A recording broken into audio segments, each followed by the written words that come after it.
মহাকালের বুকে তুচ্ছ জিনিসও নতুন ইতিহাসের জন্ম দেয়। সাগরের আবর্জনাও প্রকৃতির কাছে নতুন শুরুর ইশারা।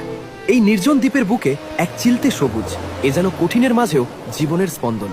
সবার চোখ এড়ালেও তার চোখ এড়ায়নি। শুরু হলো এক অসম সম্পর্ক, একজন অভিভাবক, অন্যজন এতিম। তৃষ্ণা মেটাতে ফোঁটা ফোঁটা জল। ভালোবাসা মানে অন্যের বেঁচে থাকার জন্য নিজের সবটুকু উজাড় করে দেওয়া। রোদের তীব্রতা শরীর পোড়াতে পারে, কিন্তু তার সংকল্পকে নয়। সে নিজের ডানা দিয়ে আগলে রাখলো আগামীর স্বপ্নকে। ধৈর্য কখনো বিফল হয় না। শুষ্ক মাটি ফুঁড়ে মাথা উঁচু করে দাঁড়ালো জীবনের প্রথম জয়স্তম্ভ।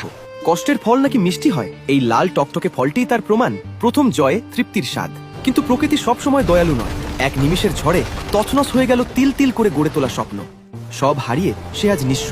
ধ্বংসস্তূপের সামনে দাঁড়িয়ে মনে হলো, সব কি তবে শেষ? না, যোদ্ধারা হার মানে না। ধ্বংসস্তূপ থেকেই শুরু হলো নতুন করে ঘুরে দাঁড়ানোর শপথ। একাই লড়ে গেল সে। দ্বীপের রুক্ষ মাটিতে কাদা আর বৃষ্টির সাথে যুদ্ধ করে বুনতে থাকলো হাজারো স্বপ্ন। সময়ের চাকা ঘুরল, হার মানল রুক্ষতা। একদিনের ধূসর প্রান্তর আজ সবুজের রাজত্ব। একা শুরু করা সেই সংগ্রাম আজ হাজারো প্রাণের আশ্রয়। এ শুধু বাগান নয়, এ এক নীরব বিপ্লব। রাজা সিংহাসনে বসে নয়, কর্ম দিয়ে রাজত্ব গড়ে। নিজের সৃষ্টির পানে তাকিয়ে সে আজ সার্থক। একটি সঠিক সিদ্ধান্ত আর অদম্য জেদই পারে শূন্যতাকে সাম্রাজ্যে বদলে দিতে। গল্পটি আপনাকে অনুপ্রাণিত করলে লাইক দিন, আর এমন শিক্ষণীয় গল্প পেতে ফলো করে সঙ্গেই থাকুন।